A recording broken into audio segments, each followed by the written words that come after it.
Hitler's strategic thinking regarding the Western Front between September and December 1944 was profoundly shaped by a distorted historical memory. In 1940 he had achieved a decisive encirclement of the French defensive system by driving armored formations through the Ardennes forest, an area the Allies had deemed unsuitable for large-scale tank maneuver, ultimately causing France to collapse with unexpected speed. The name Ardennes thus carried a powerful mythic aura within the Nazi high command, and this aura was revived in late 1944 when Germany found itself in an increasingly desperate situation. The difference, however, was stark. The German army of 1940 possessed ample fuel reserves, undisputed air superiority, fully constituted armored formations, and a well-trained, cohesive command system. By contrast, the German army of late 1944 was nearing exhaustion in almost every respect. Yet in Hitler's view, the psychological shock of 1940 could be replicated. He believed it might rupture Allied command cohesion, strain Anglo-American relations, and force the Allies to reassess the presumed trajectory of the war. This line of thought was evident at the Führer Hauptquartier meeting of October 22, 1944. Field Marshal Gerd von Rundstedt attempted to present Hitler with a limited offensive, in which a modest armored assault would rupture a portion of the Allied line and compel them to shorten their front. Hitler rejected the idea outright. He insisted that Germany could no longer survive through attritional warfare. The only remaining chance lay in provoking a major political shock within the Allied command structure, and that required a strategic offensive massive enough to transform the operational situation in Western Europe.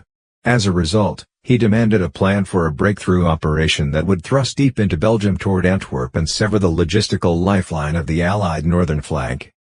Militarily, such a requirement was nearly impossible to meet, but Hitler nonetheless ordered the Oberkommando der Wehrmacht to devise a plan. The result was Wacht am Rhein, adopted as a cover name for the operation, intended to disguise the offensive as a defensive redeployment and thereby deceive Allied intelligence. Hitler even mandated that no document concerning the operation should contain the word offensive, insisting instead on euphemisms such as defensive counter-thrust or reserve relocation to minimize the risk of compromise. From a professional military standpoint, planning was far more difficult than in 1940. Since the defeat in Normandy, German armored strength had been subjected to continuous attrition. On paper, the three major panzer armies that Hitler wished to employ still appeared formidable, but the number of tanks actually capable of field deployment and sustained maneuver was dramatically lower. Fuel shortages proved even more critical. German planners assumed they would capture Allied fuel dumps to maintain momentum, a concept that was, from the outset, deeply unrealistic. General Hasso von Manteuffel repeatedly warned that unless the armored spearheads broke through the American front and reached the Meuse River within 48 hours, they would likely stall from fuel exhaustion. Hitler dismissed these concerns and insisted, "The American soldier is weak. Once we break their first line, they will collapse like the French in 1940." Such assessments disregarded the professional evaluation of American combat effectiveness. By late 1944 the U.S. Army, in firepower, organization, and mobility, was vastly superior to the inexperienced force that had fought in North Africa in 1942. The U.S. artillery system in particular had evolved into a fast-reacting, high-density fire support network unmatched by the French Army of 1940. Nevertheless, Hitler maintained that American forces relied excessively on materiel support, lacked the will to endure heavy losses, and regarded the temporary presence of inexperienced American units in the Ardennes as an opportunity for a catastrophic rout. Meanwhile, German logistical officers worked strenuously to divert the few remaining fuel reserves and vehicles from all available theaters. To enable the offensive at all, trucks were stripped from other fronts and even from training depots, and the remaining stocks of army fuel were concentrated in the west. This created a minimal reserve for launching the attack, but it also meant that if the offensive failed, Germany would lose the last vestiges of its ability to conduct operational maneuvers. The process nearly drained Germany of all remaining mobile resources. From November to December 1944, tens of thousands of troops and thousands of tanks, guns, and trucks were moved under near draconian secrecy through the Eifel region, almost exclusively at night. Enforced radio silence compelled German units to rely on motorcycle couriers and verbal transmission of orders to maintain concealment. The measure did succeed in confusing Allied intelligence to a significant extent. However, the cost of secrecy was extremely low communication efficiency, Many frontline units received only cursory oral briefings in the final days, or even hours, before the attack. Allied intelligence displayed unexpected blind spots during this period. Analysts of the U.S. 12th Army Group issued reports in early December suggesting that the Germans are incapable of mounting more than a limited counterattack of a few miles, citing manpower shortages, fuel scarcity, and harsh winter road conditions. They failed to consider the possibility that Germany might attempt a desperate, high-risk offensive, nor did they adequately interpret the signs of German concentration in the Eifel.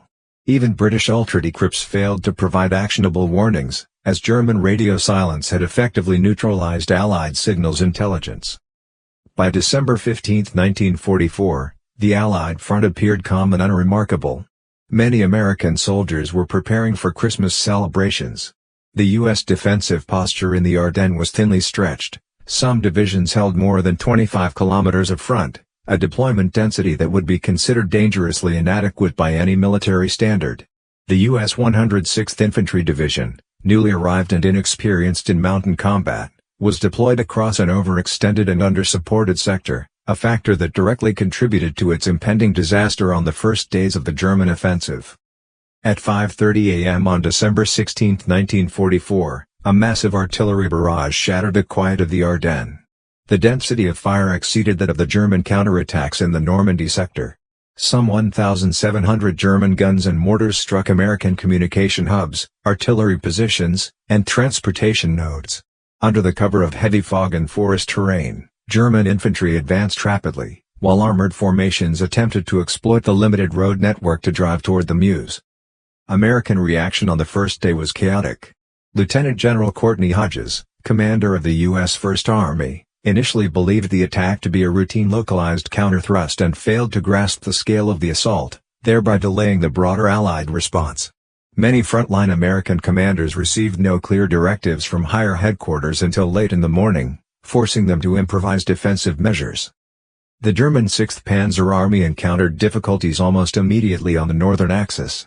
Narrow roads congested with heavy armor caused delays at key village bottlenecks, significantly slowing the assault timetable. In stark contrast, Manteuffel's 5th Panzer Army advanced more effectively in the central sector, rapidly overrunning the positions of the 106th Infantry Division and converging toward Bastogne. On December 17, 1944, in the Ardennes, the confusion that had begun with the previous day's surprise bombardment and breakthroughs intensified across the American front. Most telephone lines along the U.S. positions had been cut, radio channels were temporarily overwhelmed, and divisional headquarters were unable to obtain a clear picture of the overall situation. Two regiments of the U.S. 106th Infantry Division, the 422nd and 423rd Regiments, were encircled by German forces near the Schnee Eifel. Their commander, Lieutenant Colonel William P. Desaneaux-Plaus attempted a breakout at dawn, but due to restrictive terrain and inadequate equipment, the attempt failed by mid-afternoon. The encircled American units were forced into a fighting withdrawal under pressure from converging German armored infantry. That same day, an event occurred that profoundly shaped the psychological dimension of the entire battle, the Malmedy massacre. Kampfgruppe Peiper, a battle group of the 1st SS Panzer Division Leibstandarte Adolf Hitler, advanced to the crossroads at Bounds, Belgium, where it captured more than 80 U.S. soldiers. While these prisoners were assembled in an open field awaiting further disposition, German soldiers suddenly opened fire with machine guns, killing 84 Americans. News of the massacre spread rapidly through U.S. units, significantly influencing American fighting spirit and attitudes toward German forces. It also dramatically altered American perceptions of the nature of the engagement. This was no ordinary counterattack, but a large-scale breakthrough operation, potentially accompanied by the type of terror tactics often associated with the Nazi regime. On the German side, Kampfgruppe Peiper's rate of advance on the 17th continued to fall far short of operational expectations.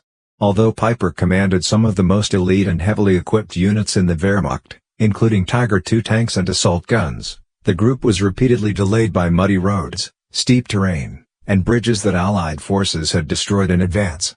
Peiper later recalled, "Every kilometer we advanced came with fuel anxiety." Indeed, by the evening of the 17th, the battle group had consumed more than half of its fuel, while still being more than 70 kilometers from its operational objective along the Meuse River. Meanwhile, General Hasso von Manteuffel's 5th Panzer Army made more significant progress in the central sector. Understanding the nuances of forested and mountainous combat, and skillfully employing precise artillery to support infantry advances, Manteuffel's forces secured several key road junctions leading toward Bastogne on the 17th, including the critical town of Clairvaux. Though American defenders resisted fiercely, they were ultimately unable to prevent the penetration of German armored units. The defense of Clairvaux collapsed that evening. The success of the 5th Panzer Army made Bastogne the focal point of the German central thrust. Manteuffel believed that unless the town was seized quickly, the entire central breakthrough risked becoming bogged down, giving the Americans time to concentrate their armored forces for a major counterstroke. He therefore ordered his units to push toward Bastogne with maximum urgency. December 18, 1944, marked the day the Americans finally regained a coherent understanding of the situation. General Eisenhower received a torrent of alarming reports at his headquarters: encirclements, mass surrenders, shattered defensive lines, and entire divisions that had lost communications. The most critical intelligence came from 1st Army Tactical Air Observers, who, flying at low altitude, reported that German armored concentrations were far larger than previously assumed. By that afternoon, Eisenhower realized that the Germans had launched not a localized counterattack, but a full-scale strategic offensive. A crucial emergency meeting of Allied leadership followed. Eisenhower summoned Bradley, Hodges, and Patton to a conference near Verdun. Patton displayed extraordinary initiative, proposing that his Third Army could pivot north within 72 hours to relieve Bastogne. Though this claim seemed ambitious, Patton had already instructed his staff to prepare 3 different contingency plans for rapid maneuver. His foresight would prove pivotal to the course of the battle. American strategic adjustments were implemented swiftly. Bradley ordered the 82nd and 101st Airborne Divisions to move immediately toward Bastogne. Due to congested roads and harsh weather, they traveled by truck through the night. Brigadier General Anthony McAuliffe, commanding the 101st, knew little of the precise situation en route but fully understood that he was heading toward the main axis of the German assault. On the same day, December 18, a major internal crisis erupted within the German command. Hitler continued to demand that the 6th Panzer Army break through on the northern flank and reach the Meuse within 48 hours. However, due to terrain and inadequate road capacity, Sepp Dietrich's units advanced far more slowly than planned. In a heated telephone report, Dietrich complained bitterly, "We have the strongest tanks, but we move like peasants pushing ox carts." He believed the operational plan had grossly overestimated the road network's capacity, while Hitler insisted that the problem lay in poor leadership at the front.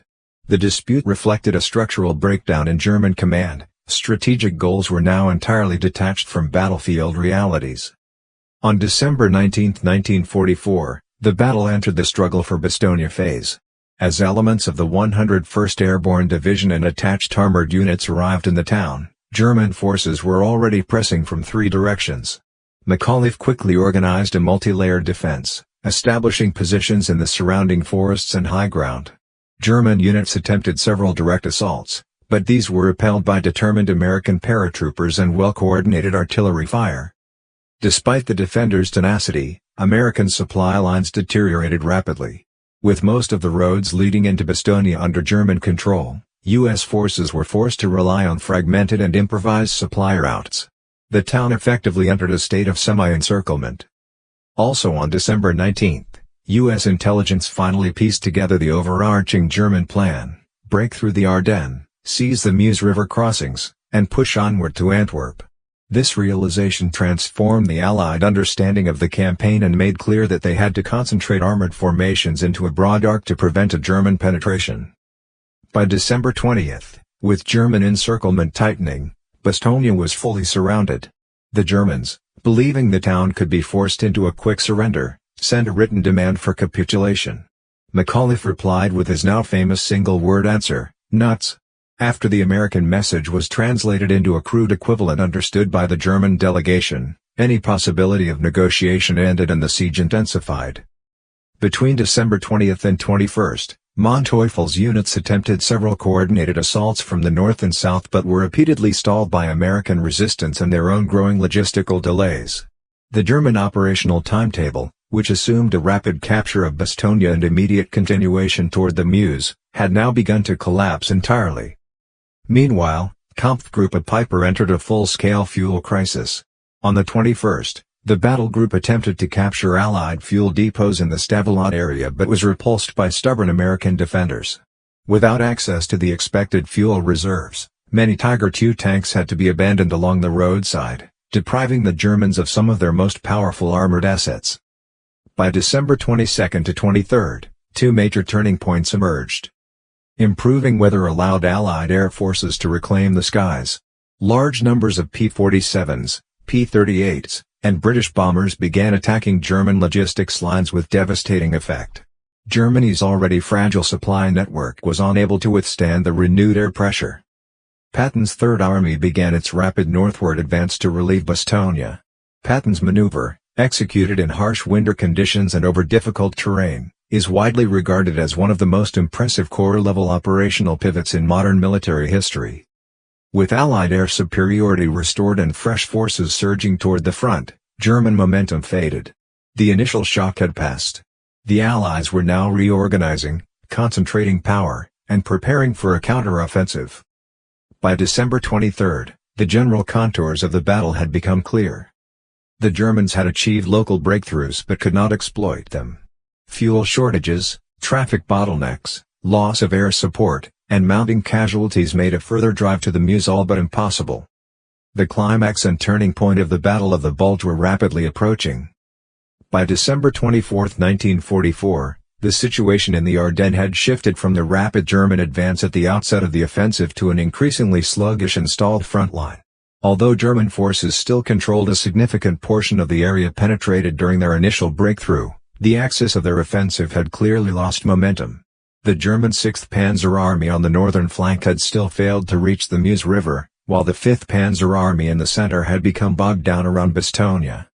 In the early hours of the 24th, Allied air forces reappeared over the battlefield after several days of severe winter weather. Hundreds of U.S. 9th Air Force P-47 Thunderbolts and P-38 Lightnings, along with British bombers, began systematic strikes against German supply lines, road junctions, and bridges. German armored units, forced to halt along forested roads due to fuel shortages, became highly vulnerable concentrated bombing targets. German logistical units suffered devastating losses that day. Large numbers of transport convoys were destroyed along the narrow roads between Malmedy and St. Vith. Since the start of the offensive, German strategy had depended on a rapid breakthrough allowing the capture of Allied fuel depots. By this point, however, their supply system could no longer meet even the minimum needs of frontline armored formations. Of even greater strategic significance was the fact that the U.S. Army, on the same day, gained its first comprehensive understanding of the precise deployment of the German main forces. Ground reconnaissance, captured prisoner reports, and newly restored aerial photographic intelligence allowed Allied commanders to confirm the actual positions of the German panzer armies. As a result, the Allied command structure emerged from its earlier confusion and began to operate with a clearer organizational picture. At SHAEF headquarters in Paris, Eisenhower convened an operational conference and laid out the new strategic directives. The northern and southern flanks had to be stabilized to prevent the formation of a German pocket. The survival of the Bastogne garrison had to be ensured within 48 hours. The Meuse River line must hold. Any German approach to the riverbanks would trigger overwhelming Allied firepower. Bradley emphasized, if Bastogne falls, the center of the line could tear open. From this point forward, Bastogne became the undisputed focal point of the entire battle. December 25. Christmas and the struggle for survival in Bastogne. Christmas Day 1944 brought no holiday cheer to the defenders of Bastogne. In the early morning hours, German forces launched several attempts to break through the defensive perimeter, but each assault was repelled by the combined fire of U.S. airborne infantry and artillery. Soldiers of the 101st Airborne Division held their positions in temperatures dropping to -20°C, enduring severe shortages of food, medical supplies, and winter clothing. Medical conditions in the town were dire. Many wounded could not be treated due to the lack of antibiotics. As one participant recalled, the worst part of the foxhole was not the cold, but hearing the slow death groans of the men around you. On the afternoon of December 25, the Germans launched their largest coordinated attack toward Majerat and Neuville. The attacking forces included the 26th Panzer Division and the 15th Panzergrenadier Division. The intensity of the firepower and the scale of the assault indicated that the Germans hoped to exploit the psychological effects of the holiday to achieve surprise. Yet the Americans again held firm, relying on precise artillery support and well-fortified anti-tank positions. Meanwhile, Patton's Third Army struggled mightily on the southern flank. Congested roads, accumulated snow, and harassment from German remnants slowed armored columns to a crawl. Patton, however, repeatedly pressed his commanders to accelerate the advance. During a corps-level operations meeting, he declared, "We must break through the enemy lines by tomorrow, or Bastogne will collapse when its supplies run out." That night, the U.S. attempted aerial resupply of the surrounded garrison, but poor weather severely limited the accuracy and volume of successful drops. December 26, Patton's relief forces break the encirclement. At 4:50 p.m. on December 26, the 1st Sherman tanks of the 37th Tank Battalion, commanded by Lieutenant Colonel Creighton Abrams of the U.S. 4th Armored Division, reached the southern outskirts of Bastogne near Senoy. This moment marked the official lifting of the German encirclement. Abrams's breakthrough is widely regarded as one of the turning points of the campaign. His tanks encountered heavy German resistance before entering the town, but with the support of artillery and coordination with the airborne defenders, they succeeded in opening the vital road. American soldiers inside the town greeted the relief force with profound emotion, though the battle was far from over, as German pressure around the perimeter continued. McAuliffe sent a brief reply to Patton after receiving word of the relief: "We are still holding. Thanks." This message later became a symbolic document of the garrison's resilience under extreme adversity. The German reaction was immediate and grim. General Manteuffel reported that evening, "The enemy has opened a supply corridor. We must either withdraw or risk exhausting our strength attempting to re-encircle them." Despite this warning, the German High Command insisted on continuing the attack, though frontline commanders knew the offensive was no longer sustainable. December 27 to 30th, German offensive momentum collapses.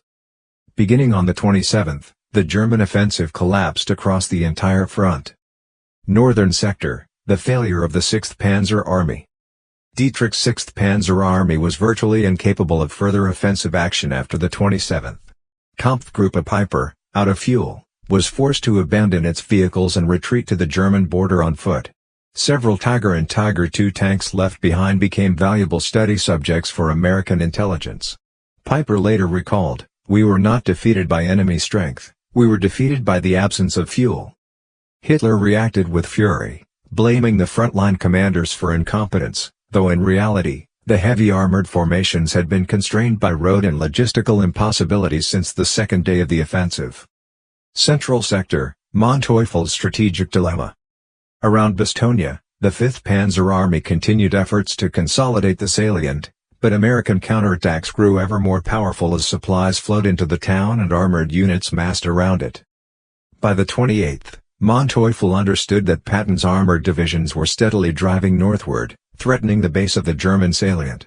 He recommended shortening the front, but Hitler rejected the proposal and ordered continued advance toward the Meuse. This directive reflected a complete detachment from battlefield reality and increased German losses. Southern sector, the collapse of the 7th Army. Tasked with protecting the southern flank, the German 7th Army was wholly unable to repel Patton's advance. By the 30th, the entire southern line had begun to contract eastward, showing clear signs of retreat. December 31, 1944, January 3, 1945, the final German efforts and the end of the offensive. In a last attempt to salvage the operation, Hitler ordered a second-stage offensive aimed at breaking through toward Dinant and Suring. On the battlefield, this order was widely regarded as an impossible task. After more than 2 weeks of continuous combat, German units had depleted their manpower, armor, fuel, and ammunition. January 1, 1945, Operation Bodenplatte. At dawn on New Year's Day, the Luftwaffe launched the desperate Operation Bodenplatte, an attempt to destroy Allied airfields in Belgium and the Netherlands. Although the initial attacks inflicted some damage, the Germans lost roughly 300 experienced aircraft and pilots, while Allied losses remained below 150. The day is often cited as a decisive and irreversible collapse point for the Luftwaffe. January 2 to 3, the formal end of the Ardennes offensive. In early January, the Americans launched a full-scale counter-offensive. The 1st and 3rd U.S. armies attacked from the north and south, creating a tightening pincer around the German salient. German forces fought fiercely in many villages but could no longer maintain a coherent defensive line. On January 3, the German High Command for the first time acknowledged the failure of the Ardennes offensive and ordered a gradual withdrawal to pre-offensive winter positions. Artillery fire subsided, and the ambitious German attempt to alter the course of the Western Front came to an end. Germany had planned to reach the Meuse River and seize Antwerp within 10 days. Instead, after an initial temporary breakthrough, the offensive dissolved under logistical collapse, Allied air superiority, and determined American resistance. Beginning on January 4, 1945, winter weather in the Ardennes gradually stabilized. With improved conditions, Allied air power fully resumed operations, rapidly shifting the balance of the battlefield in favor of the U.S. forces. As air superiority was re-established, the U.S. 1st and 3rd Armies applied steady pressure against the German salient from the northern and southern flanks, adopting a methodical approach aimed at compressing the base of the Bulge. This tactic stood in sharp contrast to the rapid penetrations of the German counteroffensive's early days and aligned more closely with the Allies' late-war strategy of leveraging materiel superiority through coordinated, incremental advances. On the northern flank, Hodges's U.S. 1st Army advanced slowly southward from the directions of Malmedy, Verviers, and St. Vith. German forces in this sector had already suffered severe losses. The 6th Panzer Army was virtually incapable of further offensive action, and its armored formations, crippled by fuel shortages and mechanical failures, abandoned a significant number of heavy tanks. Scores of armored vehicles lay scattered along forest roads, half buried in snow, becoming repeated subjects of Allied reconnaissance photography. German infantry attempted to mount defensive actions from forested terrain and small villages, but overwhelming American artillery and precision air support cleared these positions one by one. The northern wing, which had surged forward so dramatically in December, had by January shifted entirely into a defensive posture, its units confined to shrinking ground unless given explicit orders to withdraw. The situation in the central sector was particularly decisive. With Bastogne fully relieved, the armored units of the U.S. 3rd Army were free to advance eastward and northeastward. Patton, acutely aware of the importance of a central thrust to the overall counteroffensive, declared at a corps-level meeting on January 5 that we must drive them back along the very axis of their initial breakthrough and make the Ardennes forests their grave. Under his direction, the 4th Armored Division, 6th Armored Division, and several mechanized infantry regiments advanced in rotation. German forces attempted to organize resistance, but with supply lines collapsing, they were often forced to rely on limited numbers of anti-tank guns and Jagdpanzer units to conduct delaying actions. Increasingly, combat took the form of fluid encounters between American armored columns and scattered German remnants maneuvering through dense forests. Snow-covered and ice-damaged roads slowed the American advance, forcing engineers to work continuously to clear obstacles and repair passages. Nevertheless, U.S. progress far outpaced that of the exhausted German forces. On the southern flank, signs of the 7th Army's collapse were evident as early as the beginning of January. Tasked with protecting the right wing of the entire German offensive, the 7th Army lacked manpower and modern equipment, and Patton's persistent pressure from the south overwhelmed its limited capacity to form a stable defensive line. Divisions such as the 212th and 340th Volksgrenadier were increasingly incapable of holding villages or fortified positions. Numerous German units retreated hastily, leaving large quantities of equipment and wounded soldiers behind. U.S. records indicate that by mid-January, German withdrawals on the southern flank were often conducted in hurried night movements, only for retreat routes to be repeatedly struck by American aircraft during daylight hours. As this line steadily collapsed, the overall German posture in the Ardennes grew critically unstable. By January 8, 1945, the German High Command was finally forced to acknowledge that the salient could no longer be held. Nevertheless, Hitler refused to authorize a full withdrawal from the Ardennes, insisting instead on a gradual consolidation of the line rather than a general retreat.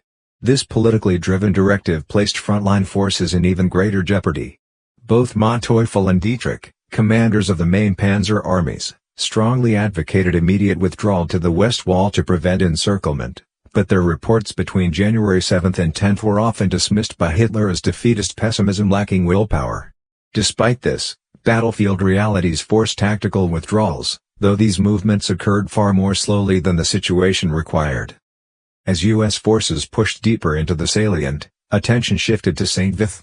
This small town, held by American defenders for 7 days at the start of the offensive, had greatly delayed the German advance and now became the critical node for the German withdrawal. Owing to its network of key road junctions, German units needed the St. Vith corridor to retreat toward more defensible positions in the east. The U.S. 7th Armored Division and the 82nd Airborne Division exerted enormous pressure on the area in early January, making German withdrawal increasingly chaotic. Between January 12 and 13, American forces captured several commanding heights overlooking the town, forcing the Germans to accelerate their retreat under the cover of darkness. The fall of St. Vith marked the irreversible collapse of the German defensive position in the Ardennes. Meanwhile, Allied air forces continued systematic interdiction. Extensive operational records indicate that during the second week of January, the density of German vehicles on retreat routes was 3 to 5 times higher than during the initial advance. American fighters and bombers repeatedly struck these roads with strafing runs, bombing attacks, and choke point blockades, inflicting severe losses. Fuel-starved German armored units frequently abandoned their tanks in wooded areas, leaving them to be gradually buried under snow until discovered by advancing American infantry weeks later. Another symbolic moment in the campaign occurred on January 15 to 16, when the U.S. 1st and 3rd Armies successfully linked up near Houffalize. This junction, representing the closure of the salient from both the north and south, signified the operational death of the German counteroffensive. The characteristic Bulge had been flattened, and the Ardennes battlefield returned to a configuration nearly identical to its pre-offensive state. The villages around Houffalize were almost completely devastated, and roads were littered with frozen bodies and destroyed vehicles, one of the most haunting images of the entire Ardennes campaign. After this point, the Germans no longer attempted to resist the compression of the salient as a whole. Instead, they focused on holding the west wall. In a later reflection dated January 18, Manteuffel stated, "We were no longer fighting for victory, we were fighting to delay collapse." This assessment reflected the clear-eyed view of frontline commanders, even as few in Berlin were willing to listen. By January 20, U.S. forces had resumed operations toward their designated objectives, clearing remaining German units from the Ardennes region. In the north, the British 30 Corps advanced eastward, joining the Americans in pressing the Germans back to the west wall. In the south, the Third Army cleared multiple villages in Luxembourg and continued closing in on the German defensive line. German forces at this stage were incapable of sustained resistance, and many engagements devolved into small-scale encounters and stubborn rearguard actions. In the final days of January, fighting in the Ardennes diminished, though sporadic clashes remained frequent.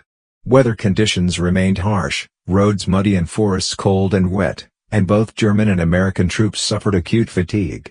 During this period, U.S. forces found large quantities of abandoned German equipment, including numerous Tiger II heavy tanks that had seen extensive use during the offensive.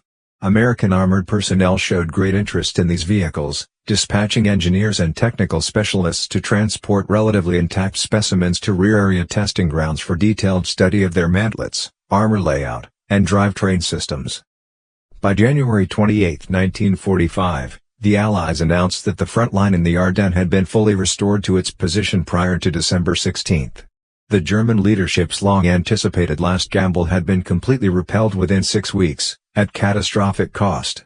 The Wehrmacht's armored forces were critically weakened, its experienced troops heavily depleted, and Allied infrastructure and logistics had sustained only limited damage. The failure of the Ardennes offensive cost Germany all remaining strategic initiative on the Western Front. Its armored forces would never again be capable of mounting an operation of comparable scale. Though Hitler continued searching for new tactical miracles, none could alter the military reality. The failure of the Ardennes offensive was not merely a battlefield defeat, it symbolized the exhaustion of Germany's strategic resources and the paralysis of its decision-making apparatus in the war's final phase. With the fighting in the Ardennes concluded, the gateway to the Rhine River and the German heartland lay fully open to the Allies, and the end of the war had already begun its countdown.